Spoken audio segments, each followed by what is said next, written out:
All right, we're live. Hello, everyone. Welcome to season two of my podcast, Jenny I and I.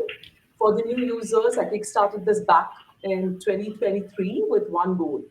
Though I've spent almost 2 decades in analytics and AI, Jenny I believe, is like a pivotal moment, similar to what we would now call an iPhone moment. It's transforming the tech ecosystem in exponential speed. And increasingly, I felt that tech was being democratized, and I wanted to bring in tech experts and builders in this growing space. So, in season two, we will go deeper than the hype to double click on specific sectors, use cases, and so that the enterprise startups and individuals can learn how to scale in this new machine generated creative new world. So, with no further ado, let's get kick-started. I'm extremely honored and privileged to introduce our guest today. Mr. Amitabh Nag is the CEO of Bhashini, a government platform that provides AI-based language translation solutions for up to 22 Indian languages. He has, in the past, more than 20 years of experience in the IT industries with deep expertise in global companies like IBM, Accenture, and Wipro. He also holds a BTech from IIT Kharagpur and MBA from IIM Bangalore. He's passionate about using AI for social good and digital inclusion. And I agree with him that Bhashini can truly empower citizens and foster innovation and preserve cultural heritage. So, as a quick note for the uninitiated, Bhashini is the area I'm personally excited about, given the access it can provide to like sectors like education, healthcare, or financial services for users in their native languages to drive digital inclusion. So, with that, I hand it over to Mr. Amitabh. Great to have you on board. Welcome, truly welcome to you. Thank you to be here and privileged to be here. Looking forward to a fruitful conversation. Of course, this field is exciting, and what we have embarked into the government setup is to look at how do we translate one language to other. India being a diverse country and has multiple languages, after every 50 kilometers, the language changes. The rest of it may still remain the constant. So we are there to first tackle the 22 languages which are part of our constitution, and then perhaps look at the rest of the playground which is available to actually work on. Brilliant. Um, I wanted to kick off this with a quick intro, Amitabh. Of course, I introduce you. You have a great resume, right? But I'd love to understand a bit more from you personally in terms of what's your background and journey to where you are now as a CEO of Bhashini. Yeah, so I've done my computer engineering graduate from NIT Kurukshetra and have got about 30 odd years of experience in the field of IT.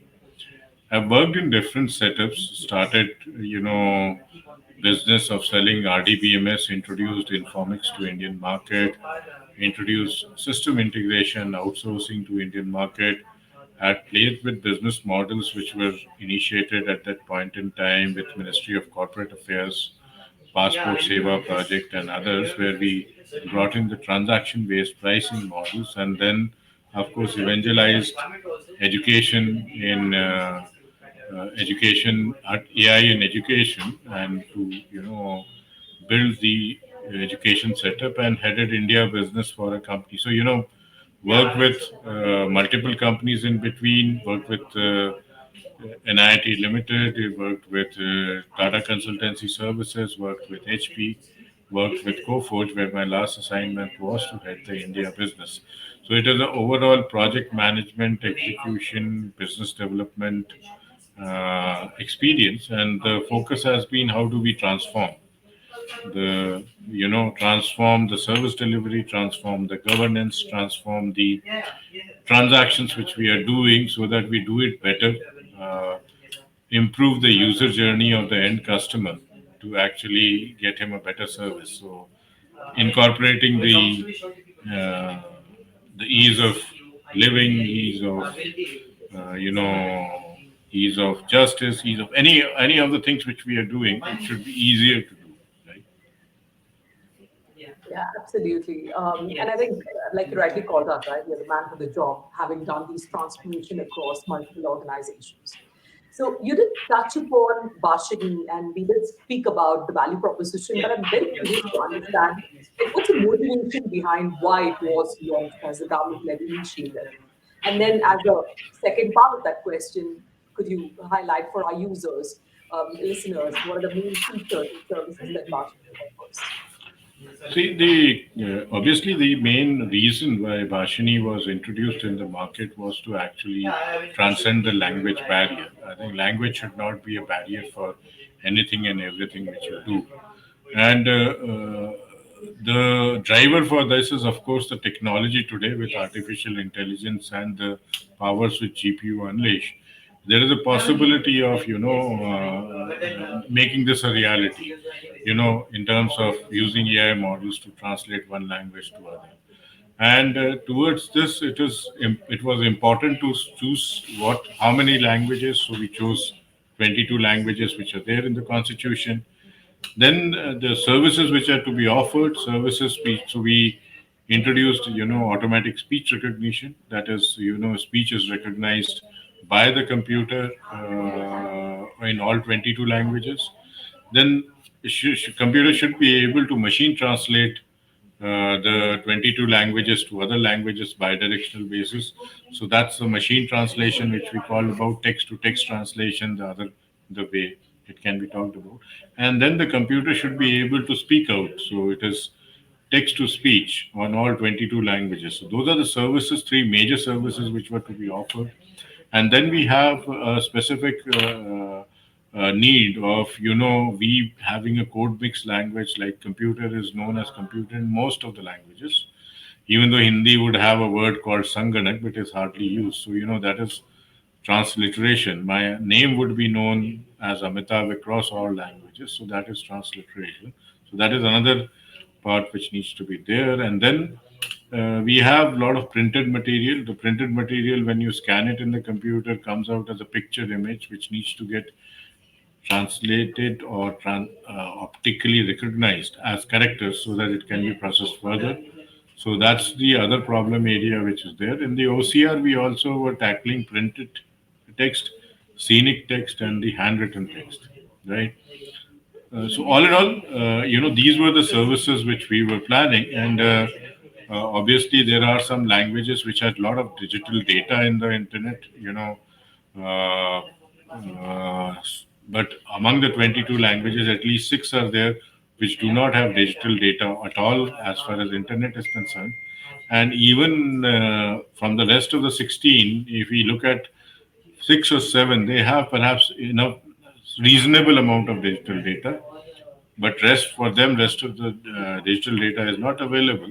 And we also embarked on a mission to collect the digital data. It's a unique kind of exercise where we are collecting the digital data from the ground and field to build this model. So that's a broad sense of what services we offer and what we stand for. So I know that's brilliant. Right? It was very holistic, Mr. Amitabh. So you spoke about speech recognition, you spoke about bidirectional translation, and then converting it into speech as well, right? And then the use cases you highlighted around OCR. Like I can think of several areas where this is useful across the board, right? I remember a friend of mine was part of the civil services, and he mentioned that in the government organizations, there's so much of visual. Transcription which is required, and I'm sure you have like multiple other use cases where this could be relevant. I'm just curious about, you did allude to a few of them, right? Challenges in terms of sometimes when data doesn't exist and you have to start it from scratch. Each of the languages comes with its own nuances as well. I just wanted to touch upon like what other challenges or opportunities are you seeing? And this is, I understand, the evolving process. What are the opportunities and challenges is your team and you seeing as you pursue this goal? See, opportunities are immense. If you actually look at it, what we do is, five or six basic services, and that is rendered through API as a service. But when you combine these services, this becomes extremely powerful. And when you combine this with Gen AI, it is further powerful. So, let me give you an example that if I'm able to recognize, that computer is able to recognize what I am speaking, is able to translate into other language and then speak it back to me. I'm virtually, interacting with the computer, right? And then if I'm interacting with the computer, I might be digitally challenged. I might be literally challenged, but I can still say that, hey, computer, do this for me, and it will be done, right? So when you look at that paradigm, the entire set of use cases get opened, which were not there till now. You can almost make a shop floor work. I'm just trying to daydream now. Yes, someday it might be possible, just by the voice commands which you have. Right? You need to be just going to there and saying that you do this, machine, do this, do this. It is not working. So that's a thing. Currently, the kind of use cases which we are working upon, of course, document translation, video translation are low hanging fruits for us. But the effective deployment of this technology happens when the farmer goes to a chatbot and says that in his own language he doesn't know how to write, how to operate a computer, but he can just has a phone and says that what do I sow now? Given that it will rain tomorrow, and back comes the answer in his own language. That's the power which we are looking at. If I we have released multiple such chatbots as of now. We Mm. also released transferring money. Such a painful job for a person who is not educated. He doesn't know how much he's transferring and where he is putting his fingers upon. If I say that, I need to transfer 100 rupees to Rajani now, and it gets transferred asking just for PIN, you look at the ease the person has at the last mile. And so some of this has been implemented by us. So it's the use cases are going to be very high and tremendous. The challenges which we will face is, of course, that each domain will have its own glossary. You Mhm. know, each of there will be tonality difference as far as voice is concerned. There are dialects which are all around, and the models will have to be trained and made perfect. But then we have embarked on the journey. If you hear last Man Ki Baat by Prime Minister, he said that we are on a journey, but soon I would be in a theater watching a Hindi movie, but I will be hearing in some other language, education, legal, all the cases are there. And he urged the people to make it 100% perfect. So, there is a journey which we have to take and we have to build this up. So, a lot has been done. A lot has been done, but a lot needs to be done. And perhaps if I say, if I take my parameter that, X is the parameter which has been done, then you are perhaps on a journey to do 5X of that. Mm. Yeah. I love how you took it from like a use case discussion to like a paradigm shift in terms of driving digital inclusion. And you're right, absolutely right. I think Satya Nadella references this natural interface, which we now have, and how much further that can go when we make it vocal, right? As you rightly called out, driving digital inclusion.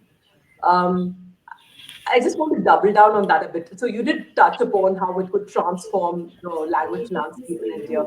I'm also trying to get to like what's your vision, right? Like short term, long, medium term, long term. What's your vision in terms of how do you see Bhashini transforming the digital divide and empowering the citizens of India with AI and NLP technologies? See, we are looking at inclusivity as the primary paradigm. When you have about 1.4 billion people and you have a very large percentage of it on the other side of digital divide, very large percentage of on the other side of literacy divide, and the only thing they know is how to speak. That's the only parameter by which they are in a position to communicate. So we are looking at that anything a person does from morning to evening, he should be in a position to do it in his or her mother tongue. That means that Bhashini has to get into every transactions which can be possible in a person's life, right? mm, And that's a tall order. That's a line statement which has to be taken across. That I get up in the morning. Want my kids want to go to school. They should be able to learn in mother language. I am going to market. I should be able to speak in my mother tongue and get the things done. I come back, I go for a job, take a commutation, I'm on this thing, I want to make a payment, I want to do banking, I want to do learn from video, I need to interact with the customer. All of that is basically, can I do it with mother tongue? Can I, don't have a burden of learning another language to do my thing, and hence it allows me to think and innovate and collaborate more. That's what is the idea of what we are trying to do. Now, on a long term, this can be a very, thinking process which can has multiple offshoots. How do we try and tackle emotions? How do we actually ensure that we are, as I said, we are able to uh, run the system by vocal, being using voice as a medium. And then the imagination is the imagination as lies. It depends upon how far we want to go, but the long term vision still remains to be blurred. But on the medium term or short term, we are supposed to be looking at ensuring that every person is inclusive and empowered through the by not having language as a barrier mm, and effectively using voice as a medium so that the digital and the literacy divide also does not exist. mm. Understood. Yeah, I think that's a great answer. So I'm switching over to a slightly different question, right? We spoke about the capabilities, the maturity, the future use cases. Um, Now, while you did touch upon the unique value proposition of Bhashini, right? So there are maybe other startups and other peers who also work in the language translation space, right? Now, they may not have the scale or the complexity or the depth that Bhashini has. I'm just curious to understand, like, what are the advantages and limitations that Bhashini has compared to like the rest of the players in the space?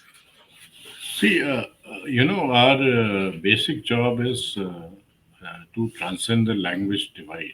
Okay, Mm, and technology is one of the means for that, and one of the most important means for that. I don't deny that. We, as far as Bhashini is concerned, are on the job of giving a direction to the market that this language technology should be all inclusive. That means you should include as many languages, and we started off with 22 as the this thing. So if you're doing 8 or 7, you are not of no use in this country. So we are setting the benchmark for that. Number two is that you have to use voice as an important medium. Number three is that get into transactions. Don't try to give a toy play to the people, saying that I translate to one language to other or translate a few sentences, and not take the ownership of it. You have to start taking ownership of it. That means you have to make the language perfect, and not mm, hoping that it will become perfect because people will participate. So then you have to make it affordable, right? mm, When we are trying to say that every person in this particular country should not have a language divide, we are basically going into a situation where everybody should be able to use it. So, our mission is about setting up these benchmarks and parameters for every player to work upon and encourage the players who are working upon them to participate and compete with each other. Towards that, we are building a technology and hopefully a technology which will be actually be uh, you know uh, will be setting up the benchmarks for the market. But so in nutshell, what I want to say is that we are trying to set up benchmarks, not to compete with the market as such. And anybody who is doing a better job is most welcome to flourish mm. and work upon it. So that's broadly a way I would put at it, rather than trying to be defensive about is my product is better than your Yeah. product. Yeah, So I my think product that's, is. Yeah. sorry, go ahead. Yeah. No, I said that that competitiveness of my product is better than your product is not the benchmark which we would like to work upon. We would like to work upon that. This is the reference place which you'd like to have. You need to have foolproof 100% technology. You need to cover all the languages. You need to be affordable in the market, and you need to have the wherewithal to get into the transactions which will test you and your fruitfulness to a maximum. Got it. Yeah, no, I'm kind of taking away a couple of things, right? One, like you rightly called out, it's more of a people first centric versus a profit centric. You're doing this because there is a medium term, long term vision in terms of how does this drive inclusivity. And the secondly, and more importantly, something which really I'm extremely happy about is how like this is a public good. It's you're being a forerunner and setting the benchmarks, but the government is kind of driving it, right? Not just the enterprises or the startups. This is led by the government. So I think again, as a commemoration of how ahead we are taking in terms of driving technology adoption across the country. So a great answer on that one, Mr. Amitabh. I do want to switch over to a slightly related area. So I was reading about Anuvad, right, which I think is one of the platforms which is provided by Bhashini to incentivize users. So I'm curious to understand your thoughts around how are you looking at leveraging crowdsourcing and collaboration for Bhashini? How do you engage and incentivize the users and contributors of Bhashini through platforms like Anuvad, for example? Yeah, so Anuvad is one of the initiatives, which is basically trying to demonstrate what can be done. There is also we also have Bhashini app, which has got similar feature as Anuvad, but it is on a mobile. It allows you to do a text-to-text translation, and it allows you to converse. And recently, we have added two more features. That is, you can translate a website on a fly. So you give a URL and translate it. It will give you the results. And second is that a lot of tourists move around in the place, or students go to a different place where the language is not known to them, and they stuck up on a simple thing like this metro goes from which station to which station, or this train goes from which station to which station. So we have provided a facility called Scene, where you click a photograph and then OCR it and translate it, right? Again on the fly, so that you are in a position to get an immediate answer to it. You don't have to ask anyone, because asking anyone, and if he doesn't know the language, one, it exposes yourself to be a Mm-hmm. vulnerable person. And second is that if he doesn't know the answer and he doesn't understand anyway, there will be no answer. So that's a thing. We intend improving this feature on this, and we intend taking feedbacks here, which a loop which we will be operating. The other thing which we would like to do is that we also have a Bhasha Dan initiative, where bolo likho suno dekho are the things which have been kept around, and they are basically being worked in that. We are asking the people to crowdsource and put their views about translation, as it is translating correctly or incorrectly. We also did a exercise today, which was basically, we put up the QR codes for testing purposes on speech-to-speech translation, and then translated uh, Prime Minister's Pariksha Pe Charcha, and then provided a Google form to everyone to record their observations, right? And our idea would be to use those Google forms to, correct the translation as much as it can be.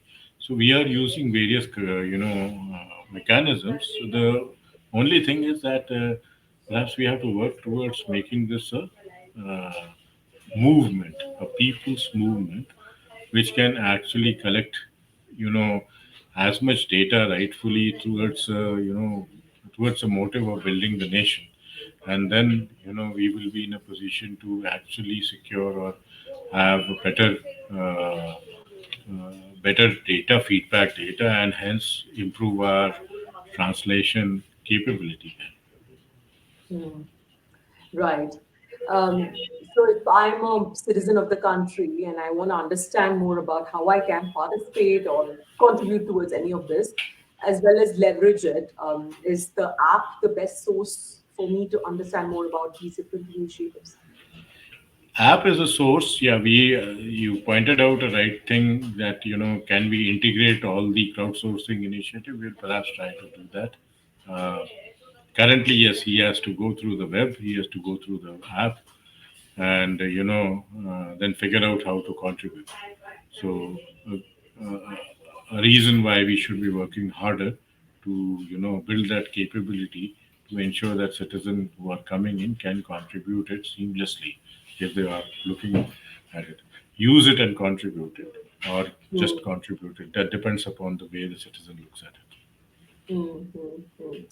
Got it. And maybe one last point on the tech deep dive itself, right? So you did allude to one of the questions I had around how do you ensure quality, accuracy, reliability of these translations, especially because exactly like you called out, sir, it's the tonality, the nuances of our languages is quite complex, right? So you mentioned about the user feedback and potentially leveraging that in order to improve your models. Any other inputs, perspectives there in terms of improving reliability of the translations and outputs?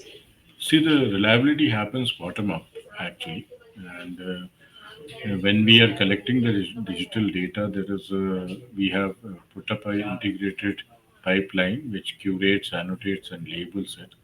And that works with our,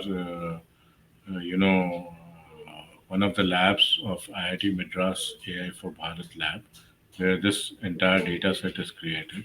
So that takes Mhm. care of the fact that the translation should be perfect due to the curation and other things. Then of course, the feedback mechanism is the second mechanism by which you do it. Third is that our urge has been with the user organization to allow us to work together for some time, right? And none of the things which we are trying to take up is not without POC. We are working to make a POC work and then take it up so that during the POC we are again going through a rigorous model training and testing and getting into transactions have that benefit that unless it is perfect, the user organization will not allow you to go to the field, right? So from that perspective, we are working. So these are three steps which we are right now taking. Maybe there are more as we go by. Of course, benchmarking is one such aspect which every model developer is working upon. But then beyond that, these are the Mm. Got it. And when there is data, there's always questions around privacy, security, and accountability of that information, right? And I'm sure that's area you and your teams have looked into. So I'd love to understand your inputs or perspectives around how you're looking at addressing any of these concerns. See, privacy, of course, we don't store the data unless the user has actually asked us to store it, and there is no credentials which are stored in our system. Uh, Security, of course, we are taking care of the system security and, you know, uh, responsible as a part of responsible system. We are also, have profanity filter in our models so that we don't entertain or speak out any profanity which is there. So from a perspective of all of that, we are continuously working, and that's something which the teams are putting adequate emphasis on the thing. So yes, means no security is perfect. There are performance challenges which will keep coming. There will be translation challenges which will keep coming. But one good thing about us is that we are taking ownership and we are owning it up that this is what Bhashini is doing. This is Bhashini translation, and if there are challenges of performance and translation, we are accepting and working upon it to improve it. So that's a primary difference which you will find when you will talk about translation in the market. Yeah, yeah. And I think that's kind of coming across in all of your conversations over the last few minutes, right? You're not coming across also, we already have a solution, we already have the best. It's more like we are learning, we are evolving, but we are who are taking up that ownership, as you rightly called out. So thank you for sharing that, right? Again, all of these things which you're building and the scale at which you're building this is immense. And I did my MBA in Ahmedabad, sir. And then I remember I was just married at that time, but I was in a different city. Gujarati is not a language I understand. I couldn't comprehend. I went to this auto guy who dropped me off, and he said something in Gujarati which I couldn't understand. I called my husband, and he translated it for me, right? So the translation which you're talking about, it is so helpful. You see the services which you're building or the capabilities get integrated into the endpoints. So if I'm a startup or if I'm a player, can I call and build these capabilities within where I am using it, right? So that it expands on the user base and the capabilities of your what you're building. I'm just curious to understand if that's part of your roadmap or go-to-market plans. See, yeah, so means yes, taking cue from your example of Gujarati translation, in fact, that is what we would exactly like to do. That you should not get stuck anywhere because you don't know the language, right? And you are seeking help because of it. So it could be possible that you land up in Bangalore or you land up in, say, Bhubaneswar tomorrow, you don't know Odia. So you should be in a position to call a cab, book a Ola, Uber, or whatever taxi you want, and communicate with the taxi driver in your language, and he communicates in his language, and then you move on, you pay, you move. So that's all is there. And as far as go to market is concerned, in this situation, most of the things will be done in partnerships. Our model would be that we partner.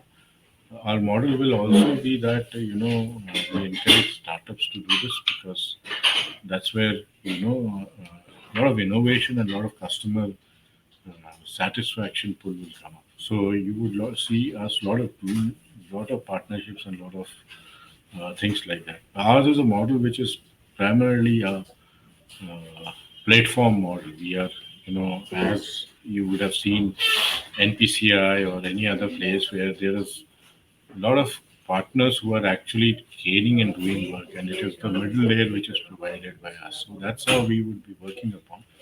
We are encouraging people to come up with, build their own models and and be part of our system. And the same case would be there otherwise also. Got it. Got it. No, brilliant. And maybe one last question before I turn over the conclusion, right? So you did speak about as a citizen, how can I avail these services as well as contribute? So do you have any additional thoughts around if I'm a startup or I'm an enterprise, just adding to your last answer, right? If I'm a startup building in this space or if I'm an enterprise or if I am anyone who wants to leverage these services for what I'm building, how do I go about that, right? Any inputs on that? So anyone who wants to build means it's currently on a simple email through which he generates the API keys and then informs us about the use case as well as the load it will generate, and then we work out the mechanisms by which we will work with them. Enterprises, similar thing happens. The idea with enterprises would be they also have a lot of data which can be utilized by us to train our models. So we welcome a two-way partnership on that.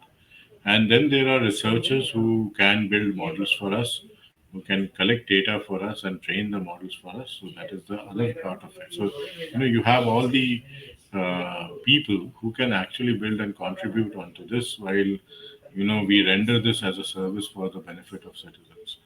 So and of course, when you are looking at these unique opportunities which are generated by the latent need which was actually there with all the citizens because we have built this up.